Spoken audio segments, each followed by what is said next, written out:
The next medical emergency that we're going to cover is syncope. This is one of the most common medical emergencies we're going to see in the dental office. It's also referred to as vasovagal syncope or just plain old fainting. What causes vasovagal syncope? Well, there are many causes that all result in the same mechanism of stimulation of the medullary vasodepressor region of the brain. It could be due to a gastrointestinal input, such as a patient who strains hard to go to the bathroom. It can be generated from the cardiovascular system if the patient is hypovolemic or dehydrated. In addition, things such as the Valsalva maneuver and carotid massage, which are known as vagal maneuvers, can induce vasovagal syncope. It could be due to glossopharyngeal neuralgia or come from the cerebral cortex, which is the most common etiology in our dental patients. They may be anxious, they may be panicky, they may be afraid of what we're going to do, or they may be experiencing pain. And all these things result in an increase in vagal tone, which causes a slowing of the heart rate or bradycardia, and also a decrease in the sympathetic tone, which results in vasodilation. This then causes a reduced venous return and a decreased cardiac output, which then results in decreased cerebral perfusion of blood and oxygen and leads to the syncopal episode.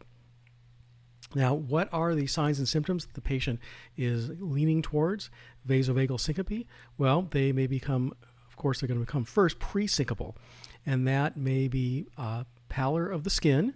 They may start feeling nauseated. They may feel warm. They may feel like they have a cold sweat. Their vision may be blurred, and if you feel their pulse, they're going to have kind of a weak, thready pulse because of the decrease in heart rate and decrease in perfusion pressure. So, what are we going to do? We're going to, as soon as we recognize these signs and symptoms, we're going to stop what we're doing right away and put the patient in a reclined position with their legs above their heart and attempt to calm them down and reassure them that everything is okay.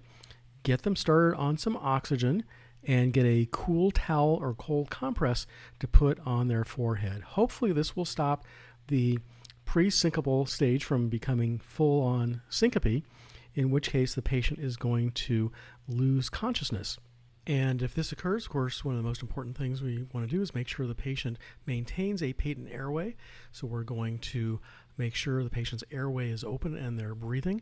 Get them on some oxygen, and if the unconsciousness lasts more than about 30 seconds, if they don't come back within about 30 seconds, you want to try to stimulate them with an ammonia inhalant, and this is an olfactory stimulant that's pretty strong, pretty potent, and so you're going to crush the capsule under their nose, and most of the time this is going to wake them up.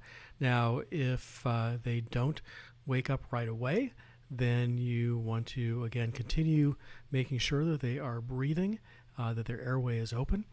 But if you've opened their airway and they are still not breathing, then you want to call 911 and grab your ambu bag or other positive pressure device so that you can help ventilate the patient to keep their oxygen saturation as high as possible. You want to continue to give them oxygen by positive pressure, monitoring their vital signs until the paramedics arrive.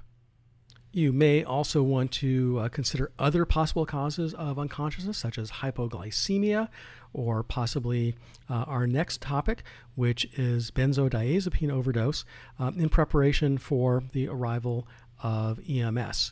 Remember to record all the patient's vital signs as well as a timeline of what interventions you've done and what's happened at what time.